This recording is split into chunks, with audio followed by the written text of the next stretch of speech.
성도 여러분, 요즘에 어떤 걱정거리와 어떤 고민거리로 살아가고 계십니까? 혹 어떤 계획과 어떤 뜻을 세우며 살아가고 계십니까?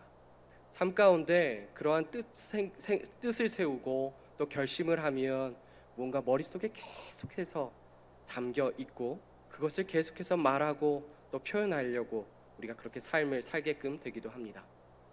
오늘 읽은 이 말씀, 로마서의 이 말씀에 바울은 복음으로 가득 찬 사람으로 보입니다. 어떻게든 복음을 전하기 위하여 그의 머릿속에, 그의 삶 속에 복음을 어떻게든 표현하려고 노력했습니다. 그래서 로마서 안에는 이 복음이라는 것이 아주 가득가득 담겨 있지요.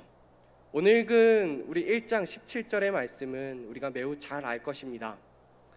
어떻게 보면 이신칭의, 이신득이, 정말 믿음으로 하나님의 의를 얻는다, 믿음으로 하나님께 의롭다 칭함을 받는다라는 이 말, 사실 이 말은 우리가 종교 개혁자 어떤 이에 아주 힘차게 외쳤던 그 말로 이해하고 있을지 모릅니다. 그래서 이 말씀을 가까이 할 때에 역사적인 부분들, 교회사적인 부분들을 계속해서 다루면서 어떻게 바른 믿음을 우리가 쟁취해야 하는가, 어떻게 제대로 된 길로 나아가야 하는가, 그 부분을 아마 계속해서 강조했을 것입니다. 그런데 오늘 읽은 이 1장 17절의 이 말씀은 사실 믿음의, 그리고 믿음으로 살아가는 그 인생 전체를 다루는 아주 귀중한 우리의 기본이고 기초가 되는 그 말씀임을 우리가 꼭 기억해야 할 것입니다. 믿음으로 시작하여 믿음으로 끝까지 나아가는 삶입니다. 오늘 이 말씀을 두 가지로 정리해서 말씀을 전합니다. 첫 번째로 믿음으로부터 믿음으로입니다. 믿음으로부터 믿음으로입니다. 먼저 바울은 자신이 전하는 이 복음에 대해서 간략하게 말하고 있습니다. 바로 17절 우리 상반부 부분을 우리 함께 읽어보겠는데요. 복음에는 하나님의 의가 나타나서 믿음으로 믿음에 이르게 하나니. 먼저 여기에서 하나님의 의가 나타났다라는 표현을 쓰고 있습니다. 이 나타나다라는 말, 없었던 것이 갑자기 생겼다라는 의미는 아니고요. 이 말은 이전에 분명히 있었지만 그러나 그것이 다른 방법으로 또는 다른 모양의 모습으로 분명하게 드러나게 되었다라는 것을 의미합니다. 하나님의 의는 이미 있었습니다. 하나님의 의는 이미 구약에서부터 이미 하나님의 의로우심으로 이 온 세상에 가득하며 이 말씀 안에 가득하게 담겨 있습니다. 하나님의 그 존재 자체가 하나님의 의로우심입니다. 그런데 구약에서부터 이 하나님의 의를 자신의 것으로 찾고자 하는 사람들이 아주 많이 있었습니다. 당연히 구약 백성들이 그러했죠. 그들은 하나님의 백성으로 정말 살기를 원했습니다. 그리고 하나님의 의를 얻고자 했습니다. 그리하여 그들이 행했던 방법이 바로 행동으로 열심으로 무언가를 행하는 일들이었습니다. 바로 하나님께서 율법 규례로 주신 그것들을 듣고 지키고 행함으로 하나님의 의를 그들의 삶에 온전히 이루기를, 하나님께서 의롭다함을 그들이 얻기를 바랬습니다. 그리하여 그들은 율법 규례들을 하나하나씩 계속해서 이루어가며 살았습니다. 할례를 행했고요, 여러 절기들을 행했습니다. 여러 정결 규례들을 그들의 삶에 하나하나 접목하며 행하기 시작했습니다. 그리하여 그들의 삶은 보면 정말 율법적인 삶이구나, 정말 율법으로 그들의 삶이 단단하게 지어져 있구나 라고 생각할 수 있겠습니다. 그러나 그들이 아무리 율법을 지키고 한다 한들 하나님의 의가 그들에게 주어지지는 못했습니다. 분명 하나님이 잘못된 방법을 그들에게 주신 것은 아닙니다. 율법은 하나님의 말씀이며 하나님의 백성을 인도하는 그 방법이 분명히 맞습니다. 그러나 죄인인 이 백성이 하나님의 말씀을 아무리 지키려고 한다 한들 그들 안에서, 그리고 그들의 내면과 외면에서 나타나는 그들의 죄악된 부분까지도 그들은 다 제어하지 못합니다. 결국 하나님의 말씀은 너무나도 위대하나, 하나님의 율법은 위대하나, 이 백성은 그 말씀으로 하나님의 의를 쟁취하지 못합니다. 이러한 율법의 한계성이 사실 이 말씀에도 담겨 있습니다. 하나님은 이 율법을 통하여서 사실 백성이 깨닫기를 원하셨습니다. 아, 율법을 지키면 지킬수록 나는 연약하구나, 나는 이렇게 부족한 자구나, 나 스스로 이렇게 겉으로는 지킨다 하지만 이 속으로는 이렇게 썩어서 이렇게 어두컴컴한 이 모습으로 하나님께 나아갈 수밖에 없다니. 사실 율법을 주신 이유는 거울과 같습니다. 자신의 모습을 보고 깨닫기 위해서입니다. 그리고 하나님께 구원을 하여 달라고 하나님께 두 손을 들기를 바라는 하나님의 그 의미가 이 율법 주심에 담겨 있었습니다. 그러나 사람들은 그것을 깨닫지 못하고 계속해서 율법을 이루려고 율법을 지키면서 그들의 전통과 삶으로 발전시켜 나갔습니다. 그러나 하나님께 나아가지 못하죠. 이러한 한계를 뛰어넘는 것이 바로 복음입니다. 우리 17절 말씀에서 복음에는 하나님의 의가 나타나서 바로 하나님께서 이 복음이라는 것을 통하여서 그의 백성을 정말 그의 길로 따라오게끔 하나님의 의를 입는 자로 하나님께서 이끄시겠다라는 그 의지를 이 복음에 담아 주셨습니다. 사람은 결코 이룰 수 없는데요, 하나님은 너무나도 자비로운 방식으로 이 복음이라는 방식으로 이 기쁜 소식이라는 방식으로 그의 백성들에게 주신 것입니다. 사도 바울은 오늘 읽은 이 말씀 앞부분에 아주 간략하게 이 복음에 대해서 설명하고 있습니다. 바로 2절 말씀입니다. 이 복음은 하나님이 선지자들을 통하여 그의 아들에 관하여 성경에 미리 약속하신 것이라. 아멘. 바로 구약의 선지자들을 통하여서 그의 아들 예수 그리스도, 구약에서는 메시아겠지요, 그의 아들에 관하여서 미리 약속하신 그것을 먼저 아는 것, 먼저 그것을 믿는 것, 그것이 무엇인지를 분명히 알고 그것에 순복하고 순종하고 그것을 믿음으로 수용하는 것, 사실 그것이 하나님께서 주신 복음입니다. 결국 복음을 제대로 아는 것이 필요합니다. 복음을 안다는 것은 구약에서부터 하나님께서 말씀하신 그 하나님의 말씀, 특별히 하나님의 아들이신 예수 그리스도를 알고 더 아는 것, 그리고 복음을 믿는다는 것은 예수 그리스도에 관한 그 말씀과 그를 온전히 신뢰하며 그를 의지하며 나아가는 그것. 사실 복음에 대해서는 매우 오랫동안 많은 말씀으로 설명을 해야 하나 우리 사도 바울의 말을, 아주 짧은 말을 빌려 이렇게 표현합니다.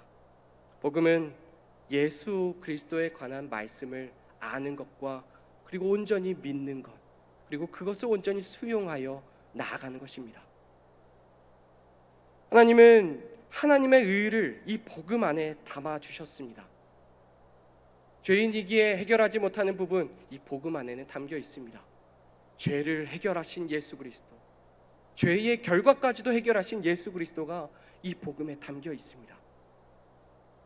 이 복음 안에 담겨 있는 것은 너무나도 귀중한 하나님의 사랑입니다. 너무나도 귀중한 하나님의 은혜이며 자비입니다. 그래서 우리는 이 복음 자체라고 말할 수 있는 예수 그리스도를 제대로 알고 진실로 믿고 있는지 우리 확인하며 그렇게 나아가야 합니다. 사실 믿음이 있는가? 성도 여러분, 믿음이 있으십니까? 믿음이 있으십니까? 믿음. 저는 어렸을 때 주일학교에서부터 이러한 약간의 세뇌 교육과 같은 일을 받았습니다. 설교하시는 분이 여기서 예수님 믿는 사람 하면 손을 들어야 되는 겁니다. 예수님 믿는 사람 하면 손을 아주 빠르게, 재빠르게 듭니다. 여기서 지금 죽어도 천국 갈 수 있는 사람 하면 손을 바로바로 듭니다. 마치 반사신경이 일어나는 것처럼 어린 시절부터 계속 훈련을 그렇게 받았습니다. 믿음, 나는 믿음 있는 사람이야. 나는 믿음 있는 사람이야. 지금 죽어도 천국 갈 수 있어. 물론 교육적인 효과는 어느 정도 있었던 것 같습니다. 그러나 사실 믿음은 이렇게 확인하는 것이 아니고, 또 이렇게 내가 손을 들었다고 해서 내가 믿음이 있다라는 것을 표현한다고 해서 그것이 나의 진짜 믿음의 전부이지는 않습니다. 믿음이 그렇게 확인되고 믿음의 여정이 그렇게 끝난 것이 사실 아닙니다. 우리 17절 상반절 다시 한번 보시면, 복음에는 하나님의 의가 나타나서 믿음으로 믿음에 이르게 하나니, 여기서 우리가 집중해서 보아야 할 부분은 믿음으로 믿음에 이르게 하나니라는 이 부분입니다. 근데 이 부분을 우리가 잘못 오해할 수 있습니다. 믿으면 믿게 되는구나.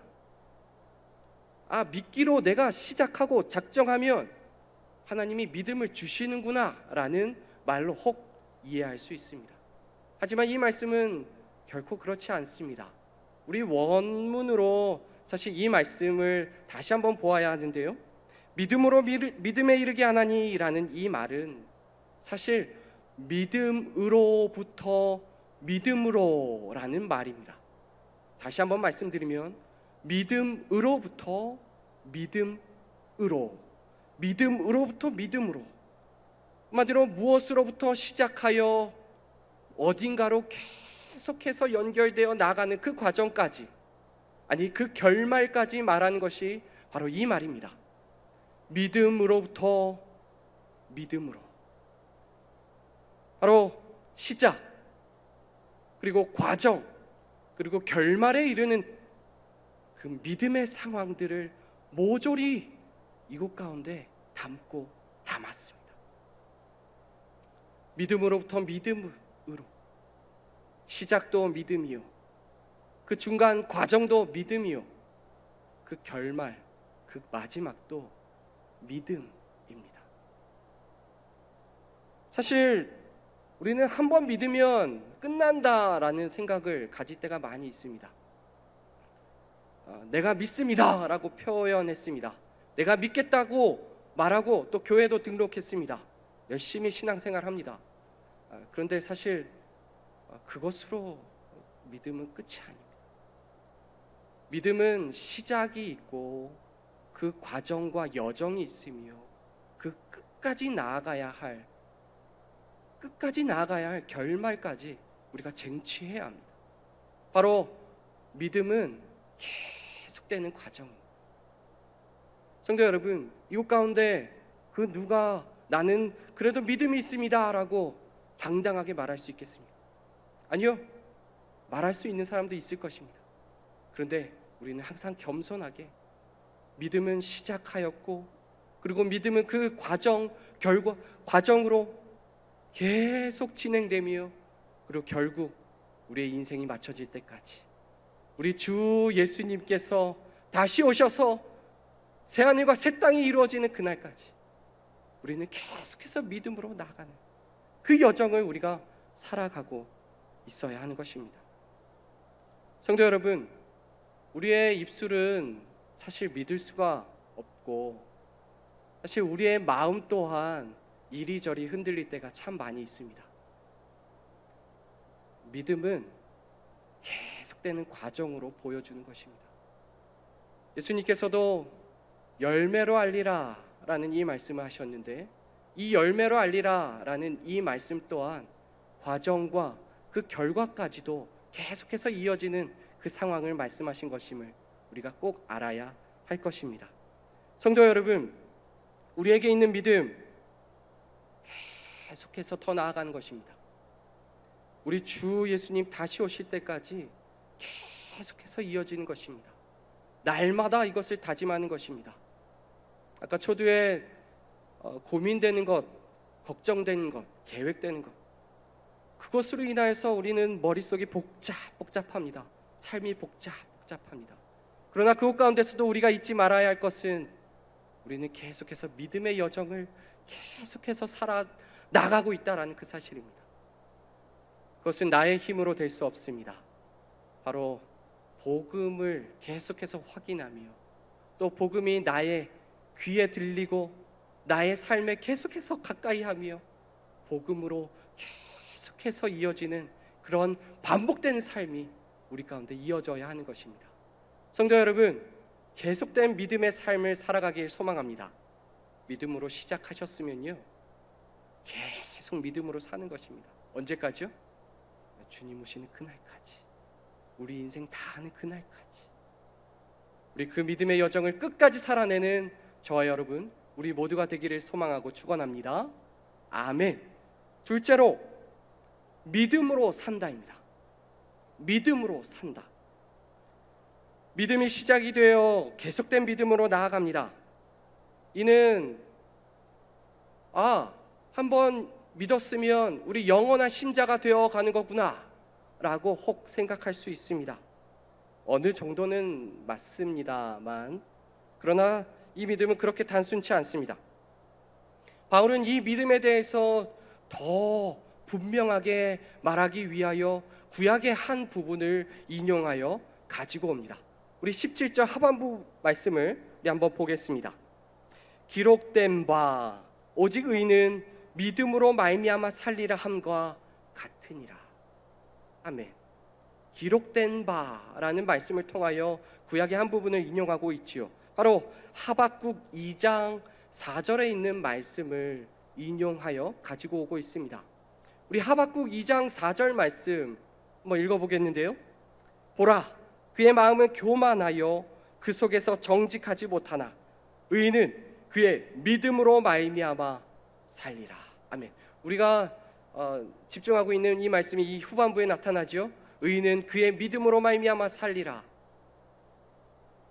의인은 그의 믿음으로 말미암아 살리라 라고 했는데, 사실 그 앞부분도 사실 우리는 알아야 합니다. 하박국의 모든 부분을 다 알면 참으로 좋겠지만 그 말씀을 다 말씀드리지는 못하겠습니다. 그러나 그 말씀의 간략한 부분은 이렇습니다. 하나님의 나라 이스라엘, 북이스라엘은 이미 멸망했고 남유다는 점점 멸망하여져 가고 있습니다. 저쪽 갈대아 지역에 있는 어떠한 민족은 매우 흉악합니다. 그들은 이곳저곳을 정복합니다.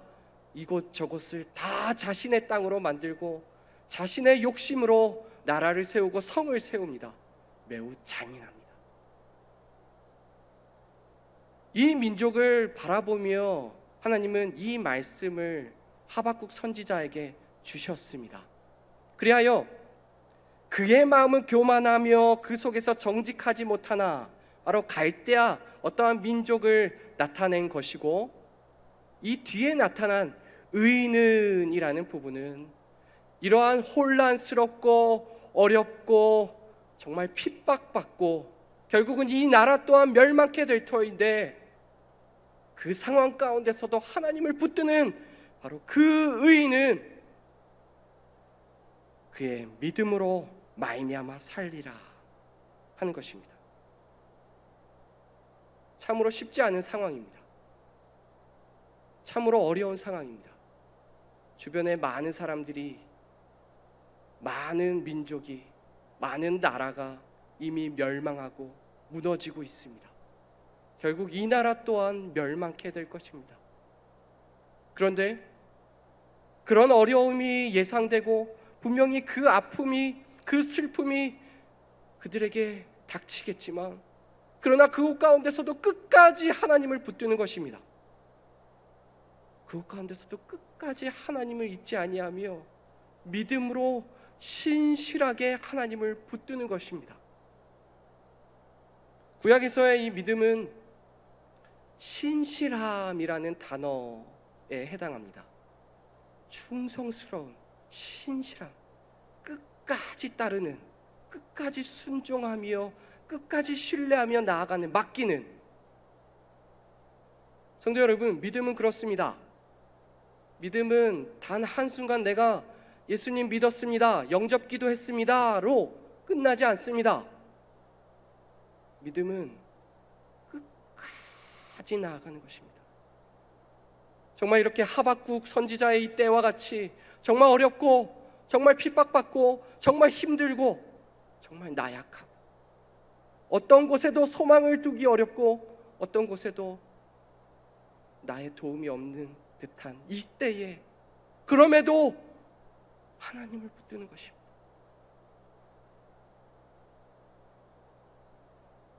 신자는 이렇게 하나님을 믿는 것입니다. 그 상황이 참으로 쉽지 않습니다. 하나님을 두려워하지 않는 시대, 하나님이 없다고 말하는 시대, 하나님을 조롱하는 시대, 성경은 하나님이 쓰지 않았다고 하는 시대,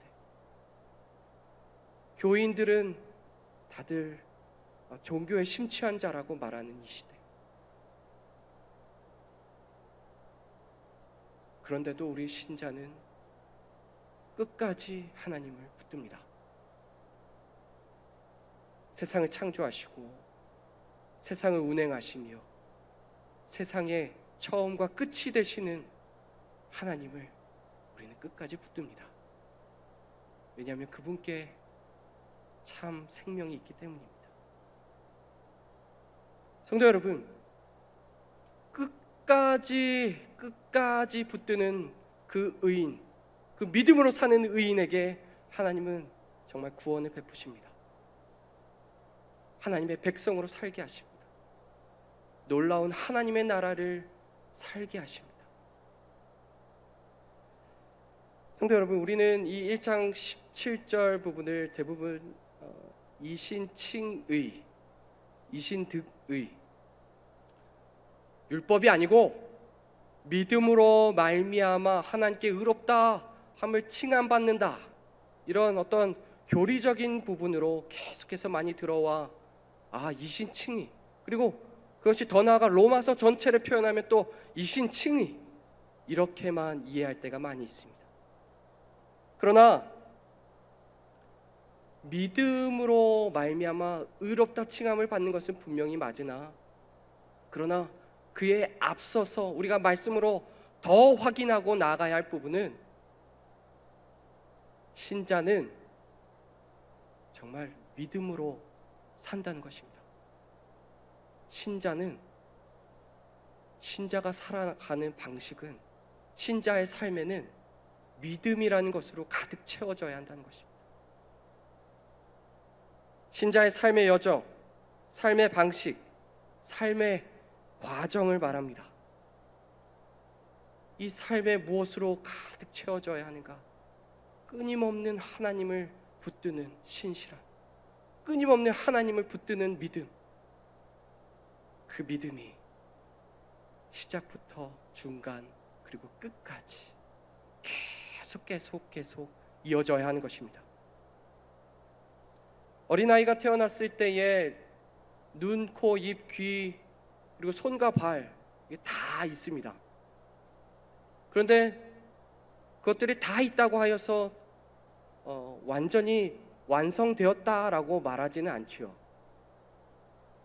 어린아이는 계속해서 자라가야 합니다.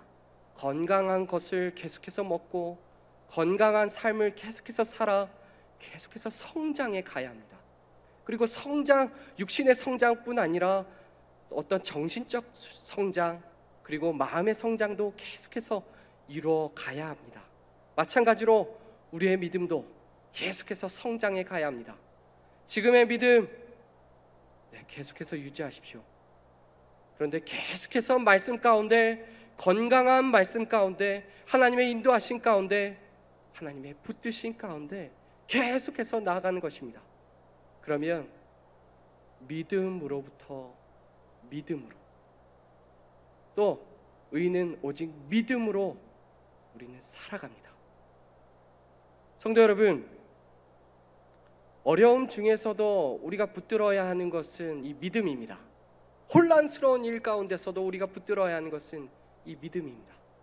혹 우리가 참 하박국 선지자의 그때와 같이 참으로 어려운 때를 맞게 되더라도, 또 우리가 연약한 모습, 그것 가운데 계속해서 살아가게 되더라도, 그것 가운데서 우리가 꼭 붙들어야 하는 것은 끝까지 붙들어야 하는 것은 바로 믿음입니다. 복잡할 때일수록 가장 단순한 것이 무엇인지, 가장 기본이 무엇인지 우리 다시 한번 확인하길 바랍니다. 바로 믿음입니다. 우리 머릿속에 가득 무언가가 차 있습니까? 그럴 때 우리 하나님을 향한 믿음, 하나님을 향한 신실함을 다시 한번 굳게 붙잡으십시오. 하나님께서 붙드시고 당연히 인도하십니다. 우리의 삶 당연히 하나님께서 이끌어 가십니다.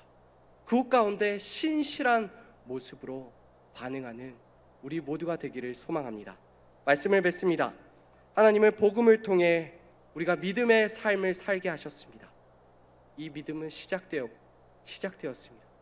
그러면 끝까지 가야 합니다.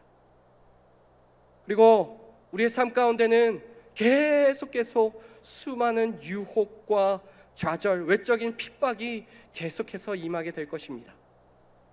믿음의 삶이 어려울 수 있지만 오직 의인은 믿음으로 산다. 신자는 믿음으로 산다. 그것을 꼭 기억하시며 우리 계속 믿음으로 살아가는 저와 여러분 우리 모두가 되기를 소망하고 축원합니다. 아멘. 우리 1장 17절의 말씀을 한 번 더 읽고 마치겠습니다. 복음에는 하나님의 의가 나타나서 믿음으로 믿음에 이르게 하나니 기록된 바 오직 의인은 믿음으로 말미암아 살리라 함과 같으니라. 아멘. 기도합니다.